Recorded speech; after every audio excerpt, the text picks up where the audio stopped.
Welcome back to the DELCO Cross Country Podcast, your home for all things Delaware County distance running. With you as always, this is Kevin Key. With the championship weekend right around the corner, we're diving into one of the most anticipated meets of the season, the Delaware County Cross Country Championships. Before we get into this year's preview, we're taking a step back in time to remember some of the all-time greatest performances in DELCO Championship history, the breakthrough wins, the course records, the unforgettable team battles that have defined generations of runners in this county, and we've got a familiar voice joining us today. In my completely biased opinion, arguably the greatest coach in cross-country coach in Delaware County history, the coach of the 2012 NXN All-American O'Hara team with a countless number of PCL and DELCO championships, although I am sure that he knows the exact number of those. DELCO XC historian and extraordinaire, Coach Tom Kennedy, is back on the show to break everything down. Welcome back, Coach Kennedy. Thanks, Kevin. That was a very kind introduction. I just don't understand why people don't focus on my good looks more. Well, that's why this is a podcast, so people don't actually have to see our faces.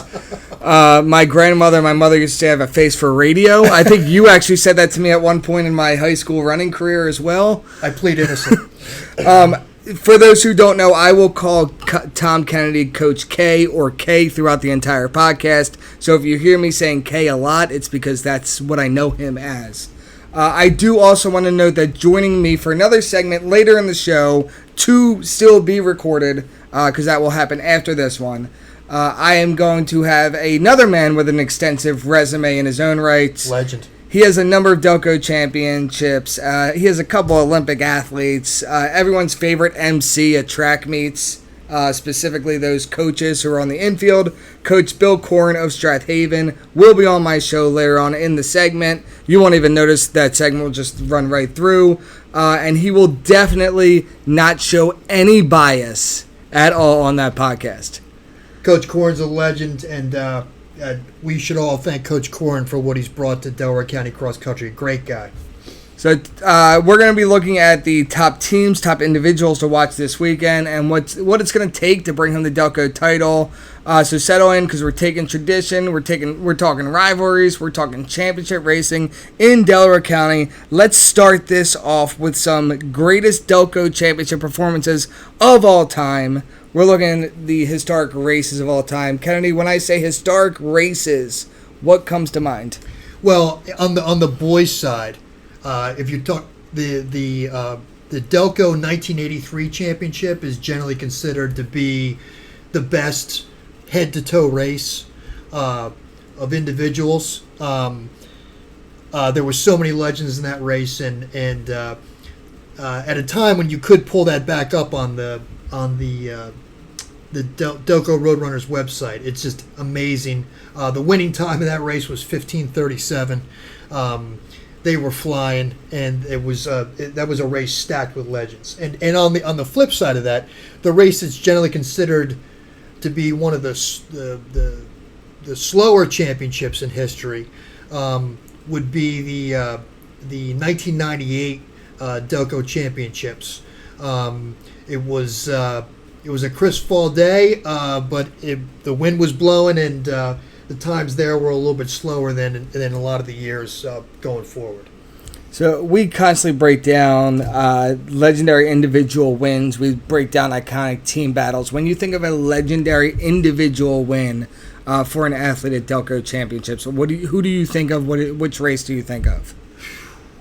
So on the girls' side, you have the two Olivias. You have Olivia Arizin, who on the DELCO course that we had for the most amount of years, she ran 18:21 in that course as a junior. Did it in an odd way. It was a front-ended race where she went out really, really hard, as hard as she could, and then held on. She ran 18:21 on that day. And, of course, the other Olivia on the new course now, Olivia Cieslak, who's now at Stanford, she ran 17:44 on the new course. And obviously she was an absolutely dominating female performer, definitely in the conversation for most dominating female performer in Delaware County cross country and track history. And two other people that should be in that conversation would be Renee Harbaugh of Prendy, and also Gina Procasio, who's ran for Sun Valley, is now currently the coach of Villanova women for a long time. Both Harbaugh and Procasio ran guys' times in their eras. But to me, from a girl's point of view, the performance that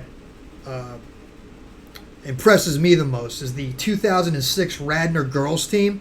They won the state championship that year, and at Delco's, they had 5 girls in 1959 and under. And thank you, We ESPN. are no longer sponsored by ESPN, just so everybody knows. But yeah, just think about that. So this is on the old course where we knew what sub 20 meant. There have been some years that sub 20 or over 20 minutes won Delco's, but that year they had 5 girls, 1959 or better. Their 4th and 5th girls were both right at 1959.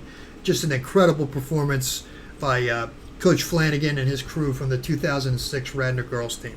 And when we talk about that old course was, in my opinion, the tougher course. You're coming out of the woods. You actually go down into the woods and you go up this big hill on top of another big hill, down a little bit, up to another hill on this course. That second mile was brutal at Rose Tree Park. That is the old course on which we are talking about on this podcast. With the newer course, which has changed several times over the past X amount of years. It actually changed a little bit again this year in the back corner. Within that second mile, the Delco Parks decide to grow like a crop of something. Drives me nuts. We have to run around that crop of something. So that, first off, I remember the Olivia Arison race like it was yesterday. That was a tremendous race. 2015, she went 18:21. And that race also had like an Emma Seyfried from Sacred Heart who went 18:43 to show you how fast this course was. And Agnes Mansoray from Penwood going 19:05. Not to mention names like Jamie Green also in there. And then you have 3 different Mancinis. Right. And, well, you're only going to hear me say highly praiseful things about the Mancinis. So, yeah, definitely a great race in 2015 all around. I love the history of this. How about the boy battles? What do you remember on the boys' end? And I know this is going to end up sounding biased because I remember just being a teammate of Steve Hallinan, being a teammate of Greg Thomas, being a teammate of Vince Gravel, his race his senior year, and helping out you at O'Hara at the time and helping coach Kevin James. While I did not help him the senior year, I was part of the coaching staff for his freshman and sophomore year. I know those names are likely going to be on this list. So what do you remember on the historic end of the boys' races? So if you're talking about the best boys' performances, the first one that comes to mind is 1983, as I said before, is considered the best head-to-toe Delco's race ever, and that was won by Wolfram Urbanik of Pencrest, who ran 15:37 at the time. So this is 1983. That's flying. Bo Smart was... how could I forget Bo Smart? Bo Smart was a sophomore in that race, and not unlike Olivia Arison, Wolfram Urbanik did a front-ended race there and tried to hold on. The story that I always hear was that he was hugging the horseshoe as tight as he could because he didn't want to see Bo see how much trouble he was in near the finish. But that race just filled with legends. But Urbanik's 15:37 in 1983, that really stands out, and that was the record all the way until about 2003. In 2003, Steve Hallinan came along and ran 15:32 on that course. And I just want to tee that up with, so in 2003, Hallinan runs 15:32. In 2013, Kevin James runs 15:22. What's interesting there is they both came through the 2-mile mark at 9:45, which, as a mere mortal, just watching that they were through the 2 mile in 9:45 completely under control and didn't really show signs of fatigue until the last hill at Rose Tree. Both of those were runaway races where it was them and the clock. So major points there. One performance I think gets forgotten because of bad weather. Greg Thomas of Cardinal O'Hara in 2005. It was an absolute monsoon. And Greg Thomas won that race by a 44-second margin when it was clear that he was not going to post an all-time time. He defeated Mike Tilger, who was also on the DELCO all-time list in the mile and the 2 mile. So it wasn't like he beat a lesser opponent. But 44 seconds of victory. Greg Thomas just plowing through mud and rain. Pretty impressive performance there. I would be remiss if I didn't mention the great John Baker of Pencrest, who ran in the 60s. John Baker ran on courses that were like 2.0 and 2.3, and he still holds the largest margins of victory in the shorter races. So that's incredibly impressive. He ran in places like Glen Providence Park and Media. If you go to Glen Providence Park, you're like, how did they ever run a race here? And he was trudging through that maze, that very tight maze, at such a greater rate than his opponents. It's just, John Baker's one of the greatest, could be the all-time great. And also on the team end, Cardinal O'Hara in 2011 and 2012 put up 19 points. So basically those two teams, if you let the whole rest of DELCO be its own team, they lost to those two teams there. So 19, and also in the 2012 race, that's 1, 2, 3, 4, the only 1, 2, 3, 4 in DELCO history, 1, 2, 3, 4, 9. And the PIAA state champion in the 1600 meters was in that race. There was also two other cross-country state medalists in that race. So to go 1, 2, 3, 4, 9 under those conditions, pretty impressive stuff. Yeah, that 2012 team that I've already spoken about a little bit just with your introduction. Probably, and you can hear this podcast before. We've done this, the greatest teams and athletes in Delaware County cross-country history.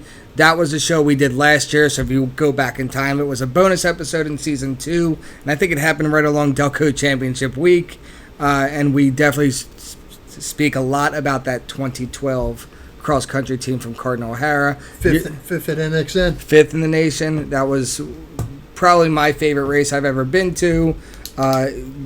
One of my favorite trips I've ever taken, especially with a cross-country program and team. So, did you forget that it rained? It rained the entire time. Every day in Portland, Oregon. It never stopped raining. When the sun was out, it rained.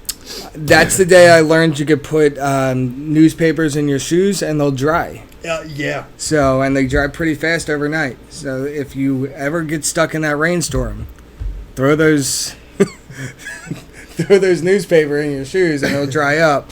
And also I remember buying duct tape and Pam spray for the bottom of the shoes to make sure that nothing stuck and no spikes were lost. The shoes had to be duct taped. That's how muddy the course was. By the way, you said Mike Tilger in 2005 versus Greg Thomas. It was Chris Tilger in 2005 versus Greg Thomas. Thank you very much. So since I get corrected a lot, I thought I'd decide to correct you on this one. Happens a lot. Every once in a while. And that was a tremendous race out of my teammate. Clearly, I speak a lot about my teammates and just seeing how they perform.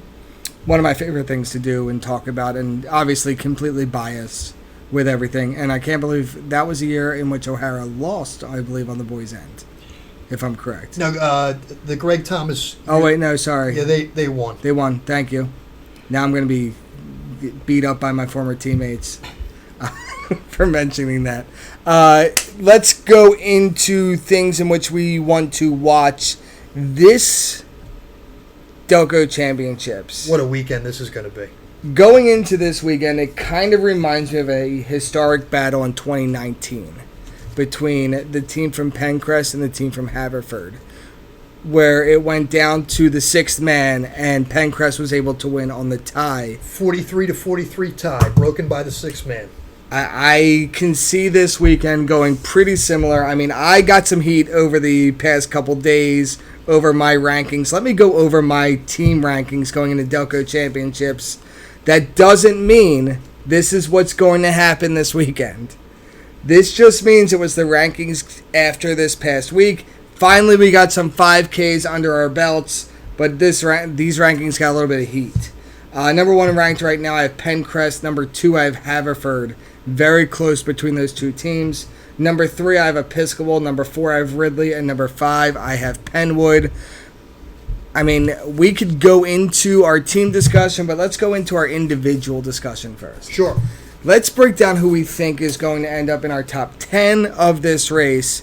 And I just want to let everyone know, as of recording this podcast on Tuesday afternoon or Tuesday morning, I don't even know what time it is, Springfield and Upper Darby are not entered into DELCO Championships, which would take... I do have Chris Carty, and I did have Josh Sharp in my top 10. I still have Chris Carty in my top 10 right now, but that could definitely change some things, and it affects team scores, because once you take out 2 of the top runners, now that also takes out matchups that teams might be looking at going into the race.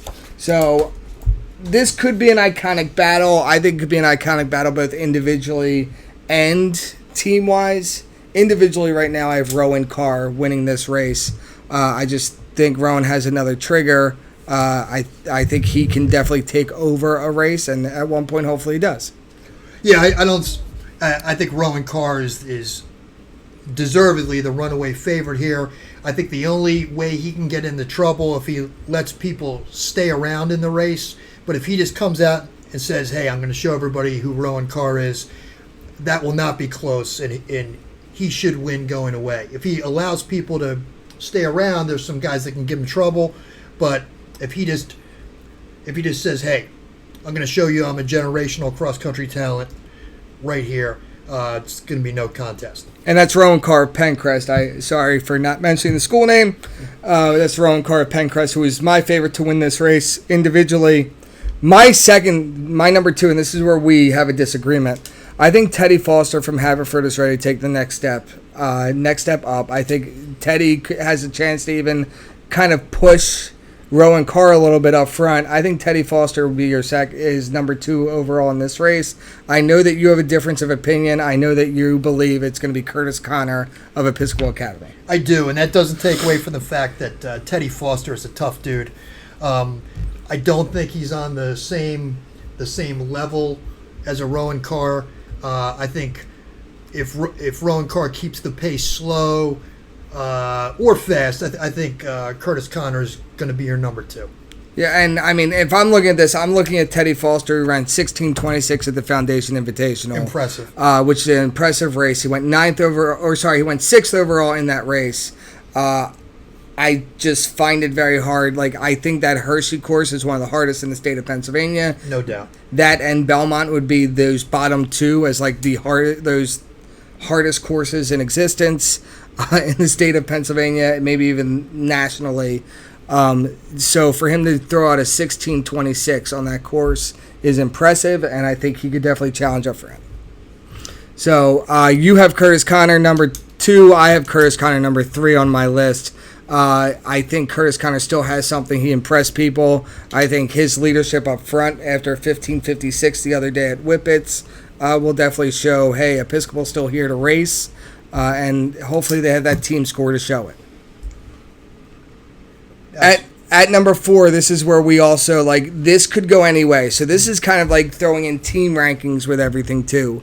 I think the 4-5 race individually and the 6-7 race individually are 2 of the toughest races to call. And when I say 4-5, I actually messed up on my 4-5. So my number 10 ranking would be out here. My 4-5 rankings, I have Sean Holst-Rightly from Pencrest and Ryan Cleary from Haverford. I think it could go either way in this one.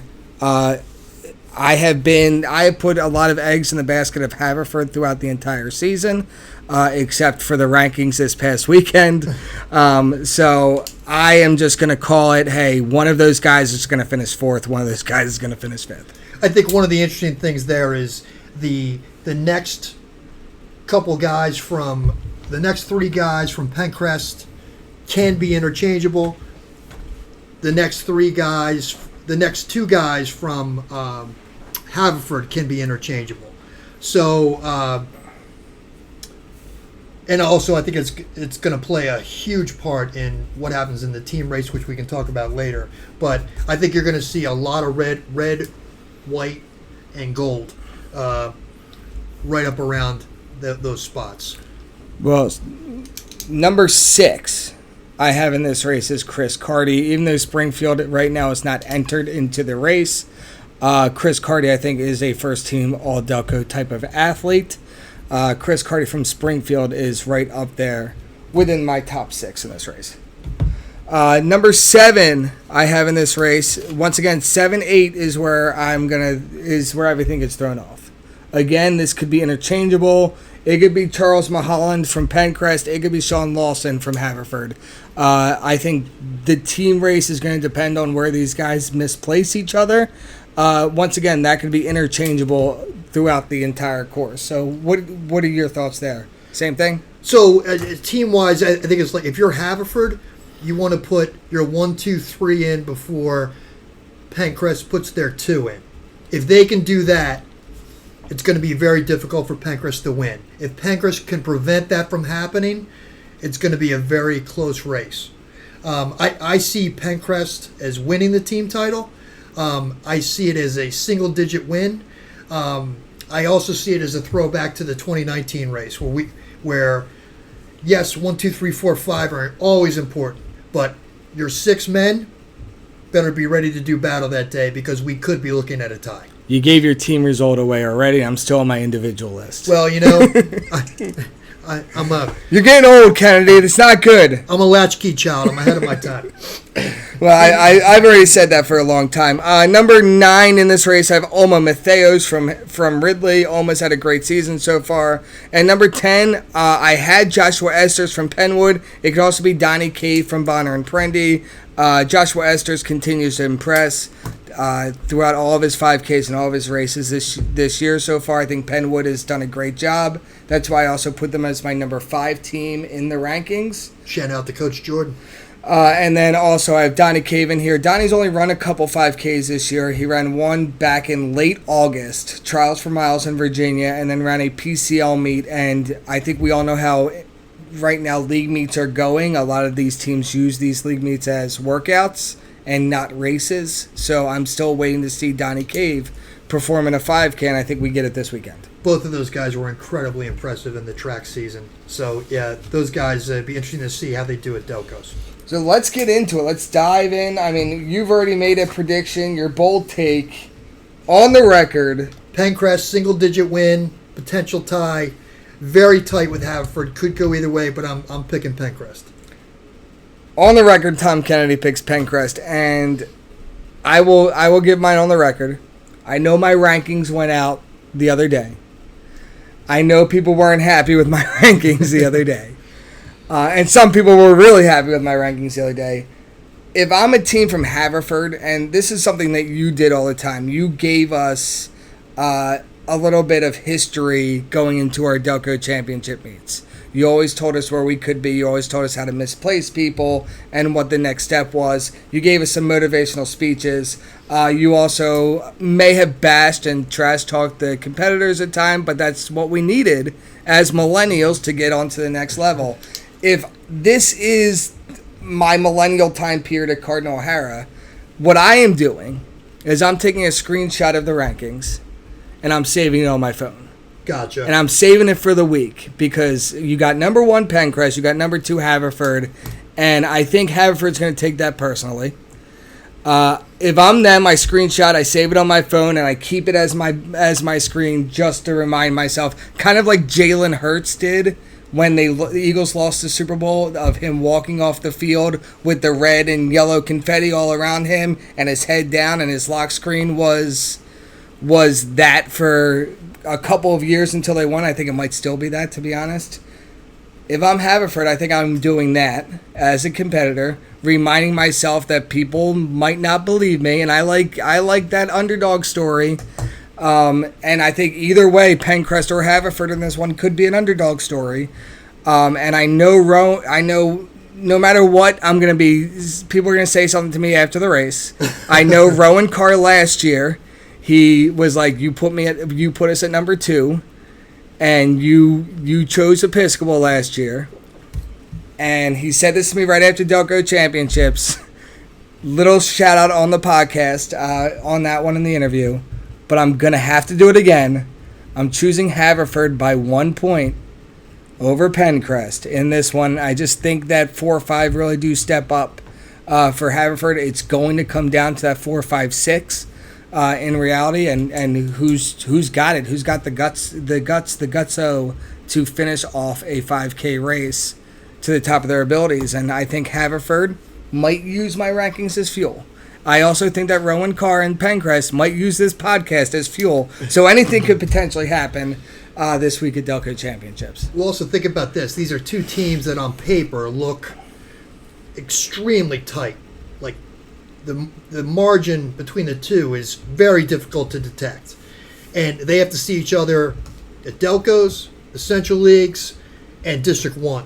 And we'll see if between now and then there's any gap that widens between those 2 teams. But right now, I'm glad I'm not coaching this cross-country season, because this would be can't go to sleep type of week, as close as it looks on paper. Yeah, this is very close on paper. I mean, looking at the rankings-wise, where teams are after the 5Ks this weekend, just going in and doing our research that we have done, this is going to be a race to remember. I believe on both the boys and the girls end. I think they're the top 2 teams clearly on the boys end are Haverford and Pencrest, which again reminds me of that 2019 race.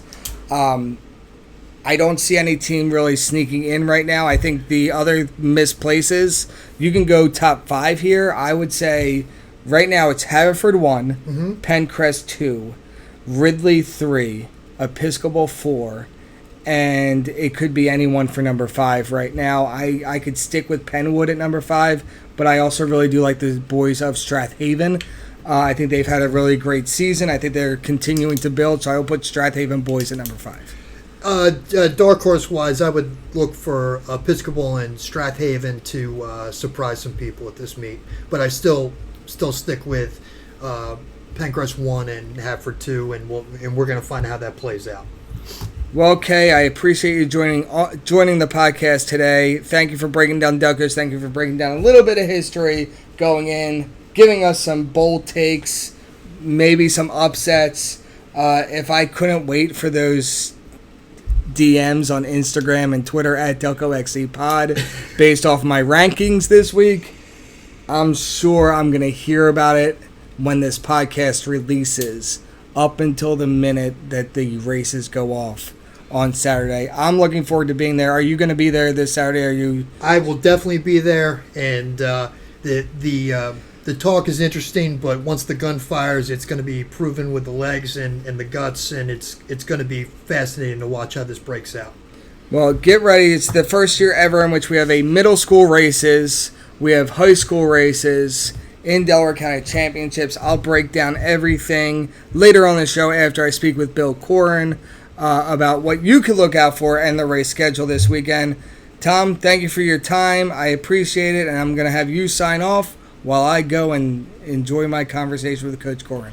Coach, it's always a pleasure to be with you, especially with this great weekend coming up, and best of luck to everybody at the DELCO Championships. And we official welcome a true DELCO legend in the cross-country world, Coach Bill Coren from Strathaven. If you know cross-country and track in this area, you know his name. Coach Coren has been leading the Panthers for years, building not just championship teams, but a cultures that athletes still talk about long after they graduate.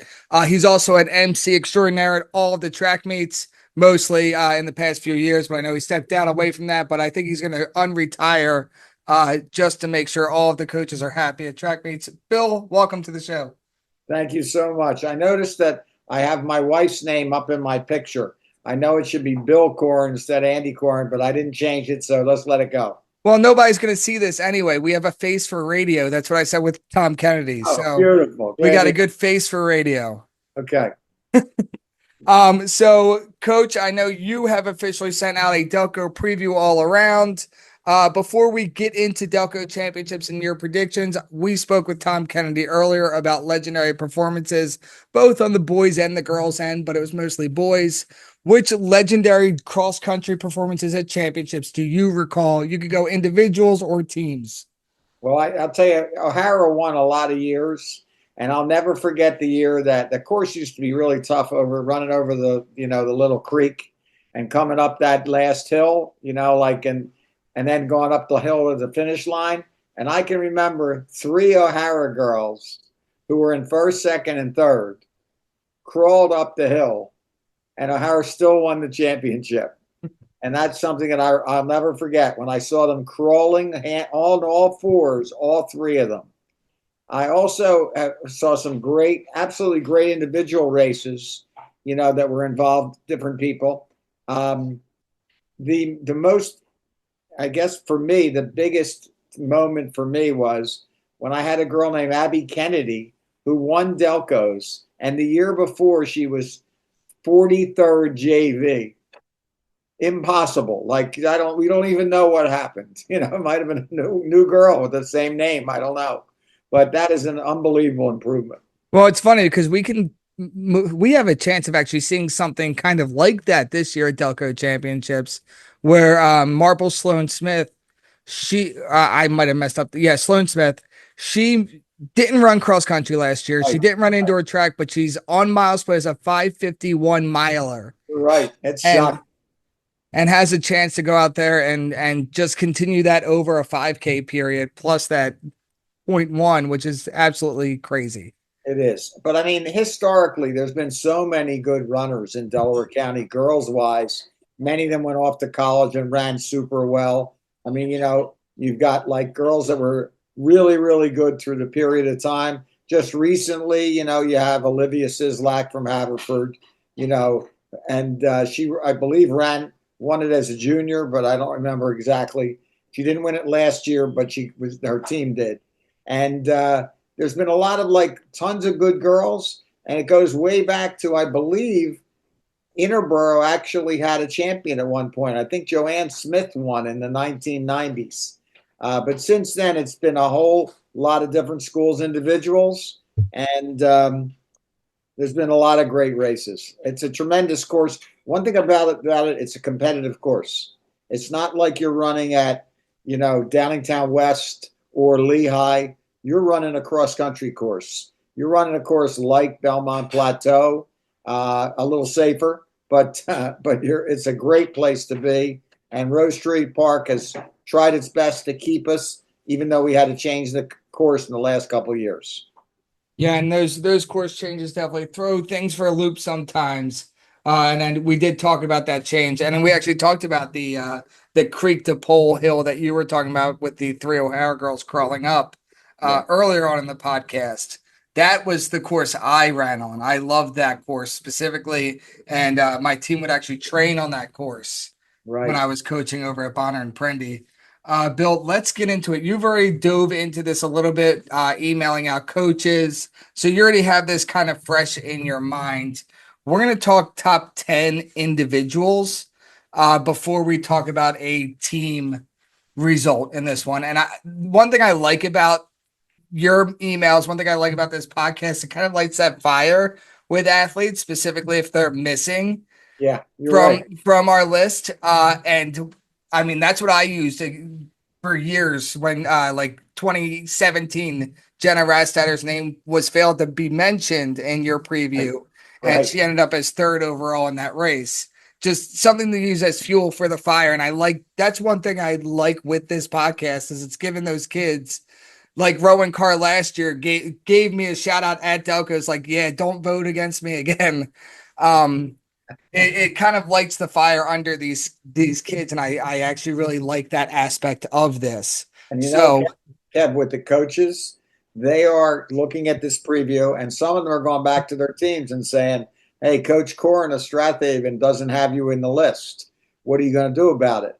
And to me, obviously, people say, well, states is the most important thing. Not to me, and not to a lot of coaches, not to Tom Flanagan of Radnor, not to a lot of coaches who are Delco is the big meet. And unfortunately, it's a little early because of calendar issues and things like that. But the kids are ready to run. People want to compete. My girls wear shirts. I don't know if you've ever seen them. And they say, Strathaven runs Delco. And that's a big deal for them. And maybe it's because I make it a big deal, but it is a big deal for a lot of coaches and a lot of kids. Yeah, it's definitely a meet that people get up for. The earlier factor does factor in because we don't have as much data on these teams as we would have had in October. Because at this point, we would have about 2 or 3 really strong 5Ks out of teams. Yeah. And right now we're looking at 1 5K that's pretty strong out of certain individuals, maybe 2, which makes this list even harder to choose from within a top 10. Right. And we're not even sure if some teams at this point are running full steam. Like Haverford is notorious for like holding back a little. I don't know if they've run their fastest kids yet, their fastest team. And that's when we get to the teams, we'll discuss that. Yeah, and I did mention that actually on the last podcast where they were separate. Some of them ran at Foundation, some of them ran over at, I think it's either Whippets or George School. George School. And just being able to put those freshmen with those juniors and seniors is gonna do well for them in the end. So let's talk about our top 10. Number 1, I think we both agree on. With number 1 being Kendra Williamson. She's the returning champ. No one's going to beat her. I saw her in a scrimmage. People were saying to me, why would she run so fast? Well, why would she run so fast? Because she can't run so slow. Because the girl is a stud. And she's been really good. 9th grade, I think she was 5th. I believe that's the case. Let me look at this quickly. She was 5th as a freshman. She was 1st last year. She's a junior, and she's likely to win easily. I don't see anyone beating her, even though some people think the Marple Young runner has a shot at her. I don't think so. Well, and with Kendra, I mean, she just ran the 6th fastest time in PA State history at the George School Invitational. That's a huge performance out of her with a 17:09. It is.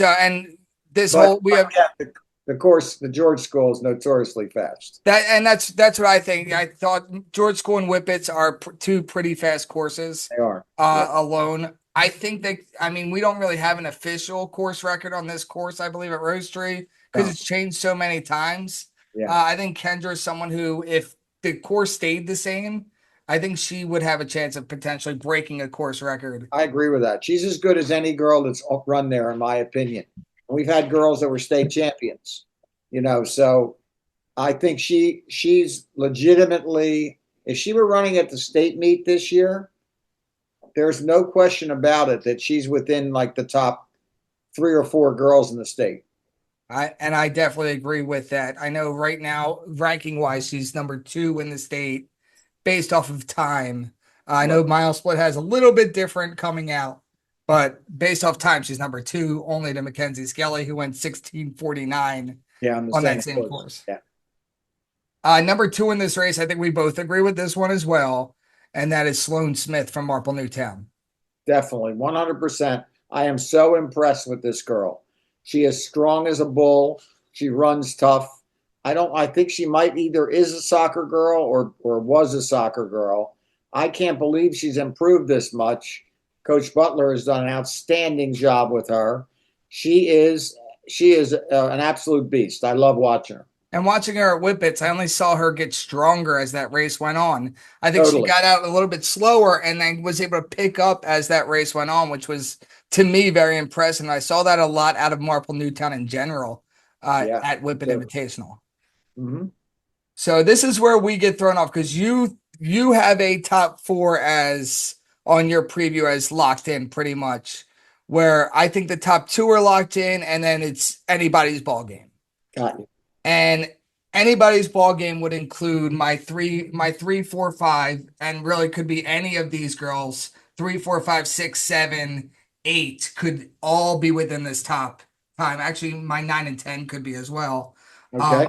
I have Cassidy Jones finishing third. Wow. I think Cassidy is a strong athlete. I think Cassidy does have a strong kick. I don't think she's been able to show it off yet. Especially with only one 5K under her. That was a really strong 5K at a 19:12. I think Cassidy does have what it takes.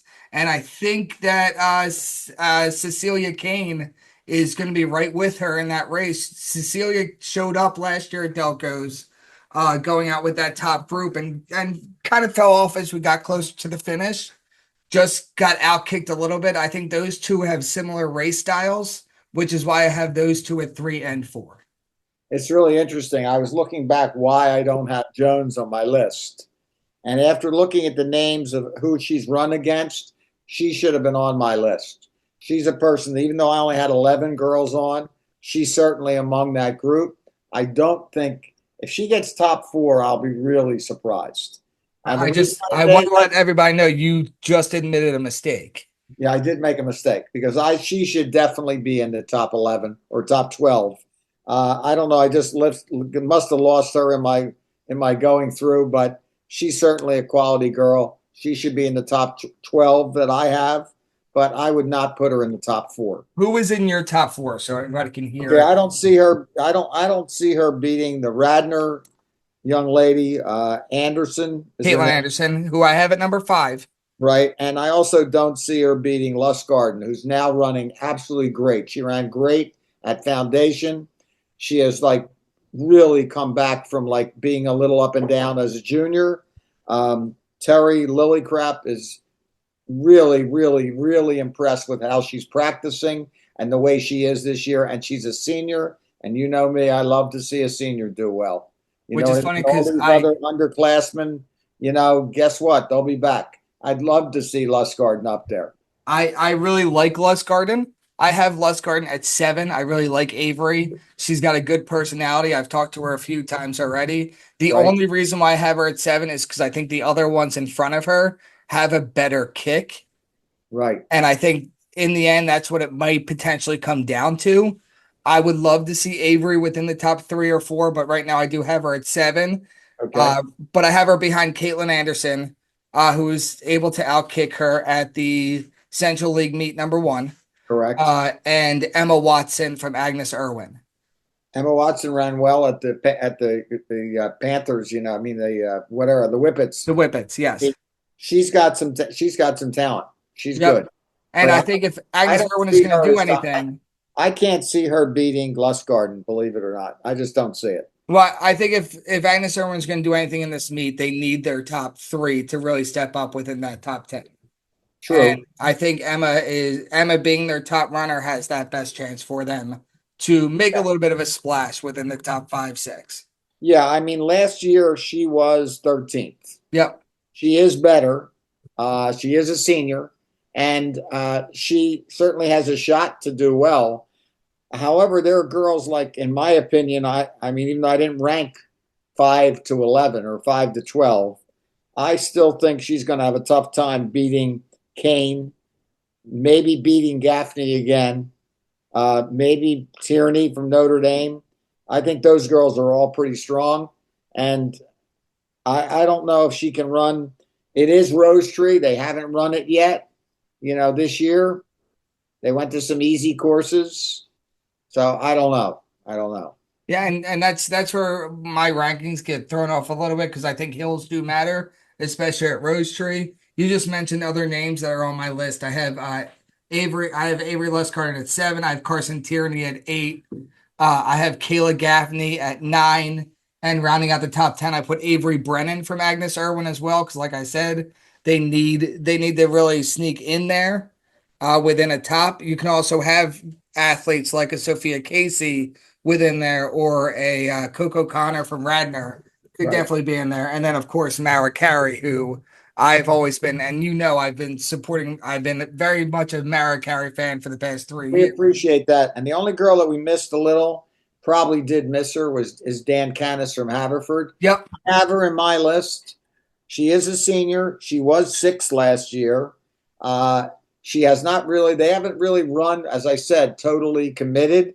she ran pretty well at foundation, and she is a decent runner. I don't think the meet that she ran, she didn't run hard. I think they tempoed at Rose Tree, but she's been in the hunt. I mean, she was on Harvard state champion team last year. She was their third or fourth girl. And she had a great junior year. I actually really do like Ryan Dankness as well.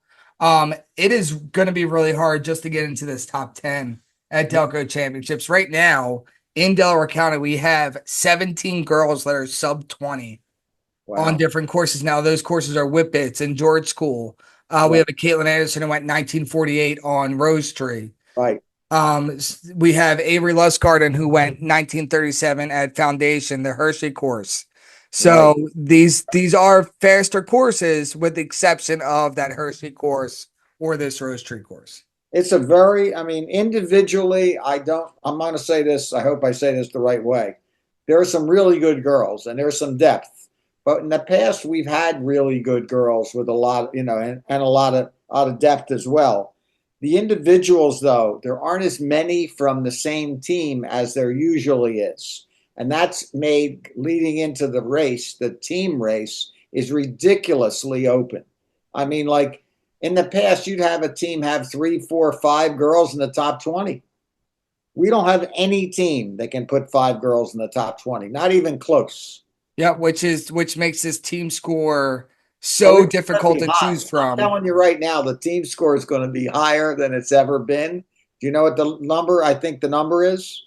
What is your number? I think the highest number. I think the highest winner ever was 71. And where do you think this is? Which is averaging 14th. Yep. I think this will be in the 90s. All right, so if we go based off mile split has it projected as 63. Okay. So who do they have winning? They have Marple Newtown winning. Okay. But that's based off of their top times and performances and things like that. So you have George School, you have Whippets thrown in there. The team that's not on the mile split list that people should look out for would be Radnor. Right, 100%. And just based off their rankings, and that's because Radnor has not really raced a 5K yet. Yep. So we can get into it. If you want to give your number one overall team right now, okay. I mean, I released my rankings. My rankings changed based off of this podcast, though. So okay. So basically, I have 4 teams that have a chance, and that's Marple, Radnor, Agnes Irwin, and Episcopal Academy are the favorites. Those are the 4 I have as well. I have 3 teams that have an outside shot. Haverford and Strathaven are 2 of them. Obviously, Strathaven without their number 2, as we have no chance. We'll see if she can run Saturday and run well. So no one knows that information. So you're breaking information on a podcast the Thursday before DELCO Championship. Wednesday. This Thursday. Releases on Thursday, though. Okay. No one will hear this until Thursday. And Academy and Notre Dame, I mean, like they were second last year. I mean, they have the 3 of the top 4 girls back, but they haven't shown anything yet. But I still listed them as a possibility. Yeah. I mean, they ran awesome last year at this meet. They were the runner-ups to Haverford, beating everybody else, and they looked great. But I don't see them hanging on, actually. Yeah. So who's your number 1, Bill? My number 1, after going through this, and it was a very, very difficult decision because Episcopal is going to get number 1 stick.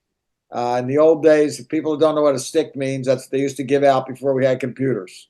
And they're going to get the number 1 stick. And then they've got a couple of decent runners that are improving, and they have a couple of young girls that were decent last year, and they picked up the girl from Haverford if she's at Delco's, unless she has a soccer game, Kavanaugh. I would not count Episcopal out by any means. Agnes Irwin, I would love to see a new team win it. They look decent.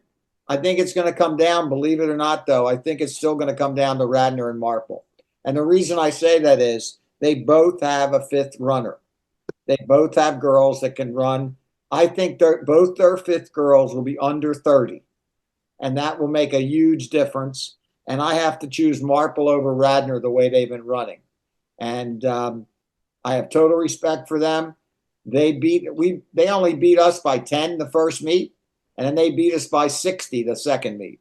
And my team is not hopeless, and they ran really well at Whippets. And I've already mentioned how well they run at Whippets. I do love this Marple team. I do like this Radnor team. Like you said, it'd be nice to have a new team up top. There are 3 of the 4 that have never won Delcos before that we came across. We're not sure about Marple, but we know Episcopal No, has never. we're sure about Marple. We're sure about Marple. So We're not Marple's never sure won. we're not sure about Episcopal. We don't believe Episcopal's ever won, but they're newer in Delaware County. They were Montgomery County for some time. Right. And then Agnes Irwin has never won. Correct. So I am Radnor actually won once or twice, 2005 and 2006. 2005, one of those years they won the state title and won Delcos. Yep. So that was actually mentioned on the podcast by Tom Kennedy earlier. I know you weren't there for it, but he did mention their performance there. Right. As one of the best. And we've already went over the best teams and performance in Delco history last year on the podcast. Yeah. With Radnor being one of those top teams ever in Delaware County. I am going to choose a little differently from you. I do believe Episcopal Academy, Marple, Radnor, and Agnes Irwin would be your top 4 teams. I do have Episcopal Academy over Marple Newtown. I think it's going to be close.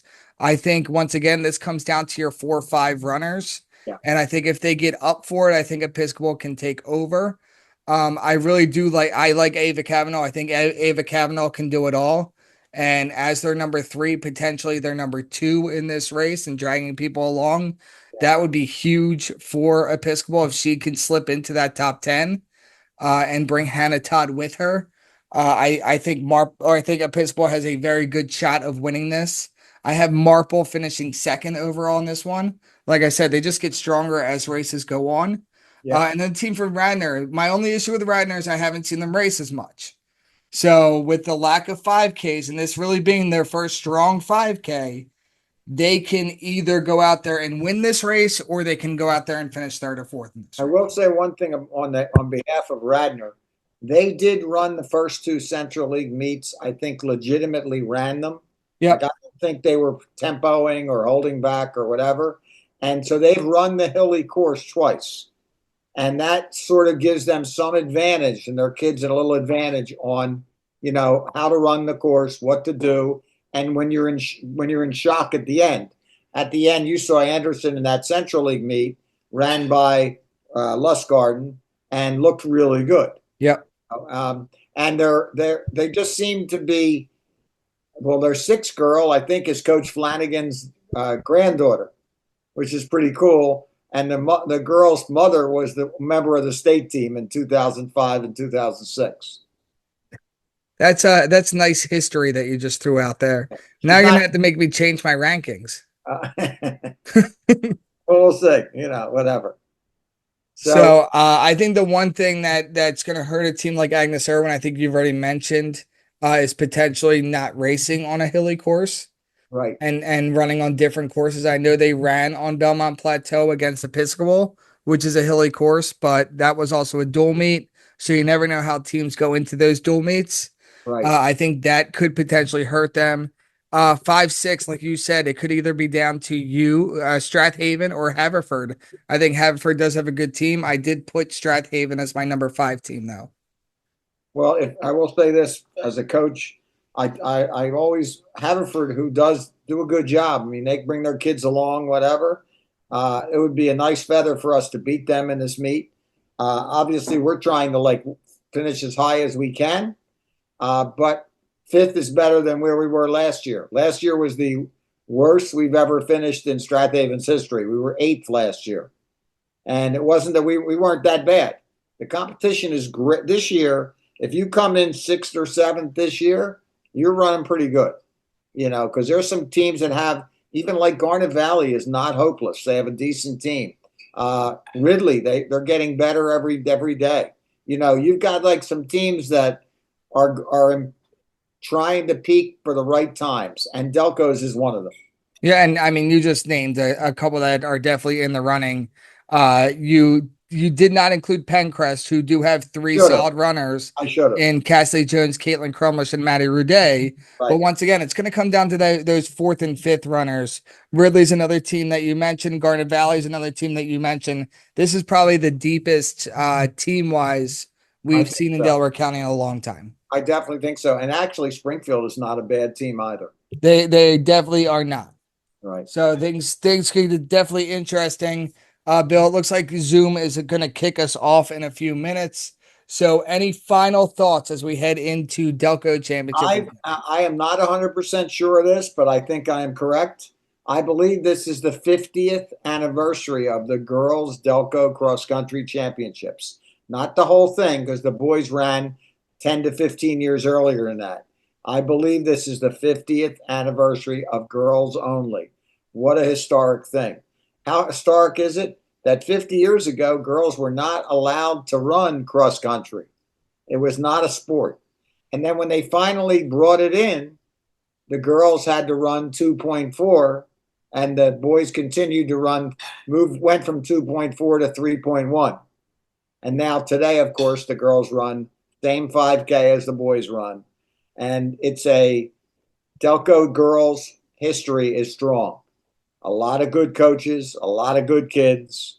I can't wait for the meet. Even if we don't do great at Strathaven, I can't wait to look at the individuals, how they run, cheer for a lot of different kids. And my final comment is, I don't think there's a chance for a senior to win the race this year. I definitely don't think that. But I would like to see at least one senior in the top 6, which we used to call first team all Delaware County, which I guess we'll still call it. I'd love to see at least one senior in that group. And of that group, that would mean you've got Lustgarden, who I think is a lock to be top 6, which would be great. And possibly Watson, possibly Dan Canis, and a few other seniors that are going to be running. That's what you really want to see as a cross-country coach. Kids improve year to year and, become really good as seniors. And definitely so. I loved bringing my seniors out, especially Delcos and Catholics, and making a big deal about this being their last time on a Rose Tree course. Mm-hmm. Obviously, most of these girls will come back again at Central League Championships, which is in a few weeks from now. Bill, I want to thank you for your time again. I appreciate your takes, and best of luck this weekend to the girls from Strathaven. Thanks, Kev. Take care of yourself. Keep up the good work. We enjoy it. Thank you. Once again, I want to thank Coach Bill Coren and Coach Tom Kennedy for jumping on the podcast, giving us a nice DELCO preview, get us excited for this weekend. One thing I mentioned to Coach Coren is the fire that this podcast has built up and the fire that his preview actually brings up. I've used it before for my athletes, as I mentioned. Like I said, I mentioned the name Jenna Rastatter on here already. He didn't even have her labeled in his preview, and she finished the top 3. She finished 3rd overall in her year. In 2017. This is a historic DELCO Cross Country Championships. This could go down as one of the greatest ever, in my opinion, because the teams are so close. Like I said, it's one or 2 points could potentially separate the boys. And the girls' race comes down to 4/5 runners overall, and it could come down to history. You have 3 teams that have never won DELCO championships before in Marple Newtown, Episcopal Academy, and Agnes Irwin that all have a shot.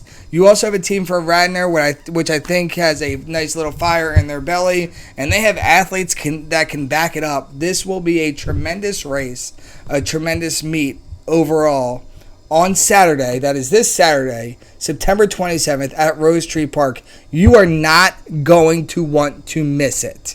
It is definitely something that should be very, very fun to watch overall in all aspects of this meet, from the alumni race at 11:15 to the to the middle school race at 12:30, which is new for the first time ever in DELCO history. There's going to be a middle school race, and if you look on MileSplit, there's a lot of middle schools running 6th, 7th, and 8th grade, boys and girls combined, at 12:30 p.m. At 1 o'clock p.m. this week, you have the Boys and Girls Novice race, which is also combined, and medalists would be the top 5 girls and the top 5 boys. At 1:45, you have the Girls JV race, and that should also show you the depth that is in Delaware County in cross country. That's definitely a race to watch. And the same thing with the Boys Junior Varsity at 2:30. You get to see what depth these teams have. And when I was running as an athlete, Tom Kennedy, Coach K, used to want to win the varsity, the JV, and the novice race, even though at the time, and I don't think there is a team score in the novice race. There wasn't at the time, but we would add it up anyway like there was, and we'd make a big deal about it. It was always nice to see a sweep from our O'Hara teams in that time period in those 4 years, and I know some teams still look to do that, and I know the depth is also there. Then the races, the big 2 races start off. Sorry, in the JV races, the top 8 that medal, I forgot to mention that on both ends, the girls and the boys. The big races start at 3:15 with the Girls Varsity race. It is a top 20 that medal, and as you heard on my list, I mean, I have girls ranked 1 to 11. They could be completely different come Saturday because every runner is so close. We have 17 under sub 20 in Delaware County this year alone. Anything can happen within that top 20. On the boys' end, they start at 4 o'clock. Top 20 would medal. Another great race. Like I said, this one is going to come down to where that 5th runner is. Because in reality, like Tom Kennedy predicted a tie and a win on a tie, I believe. Or a 1-point victory by Pencrest. Like, the race of the boys' end could be 2019 all over again. History repeats itself between Haverford and Pencrest, and you have to see these other teams step up and try to perform and say, hey, they're not the only schools to watch in Delaware County. All right, we also have an award ceremony at 4:45. I'm excited to be there as a spectator. I will be there watching these races, and I will get interviews after these races, and I will talk to you. Make sure if you see me at DELCO Championships this week, you stop by, you say hi. I don't even know where I'm going to be yet. I'm probably going to be wandering around the course this week. I have no coaching duties this week. I have pure DELCO blood running through my veins right now in excitement for DELCO Championships this Saturday. Have fun. Like I said, use this as, like, if you don't like my podcast, if you don't like where I write you, use it as fire. I would use it all the time as a coach, as I told Bill Coren. Use it as fire. Use it as momentum. And if you liked it, but you think you should be ranked higher, go ahead. Like I said back in the way too early predictions, prove that guy from the DELCO XC pod wrong. Go ahead. I like to be proven wrong. Go ahead and do it. I'm excited for this week. Best of luck to all of those teams competing. I'll get back to you on potentially on Sunday, probably on Monday, with a new podcast covering DELCO Championships with those interviews intact. And who knows, maybe I'll actually open up a YouTube channel just for the interviews. Maybe we'll see what happens. As for now, this is Kevin Key, and I'm going to log off. Remember to enjoy the moment. Seniors, enjoy the moment. Take it in, take time to yourself, and enjoy the little moments that are DELCO Championships this weekend.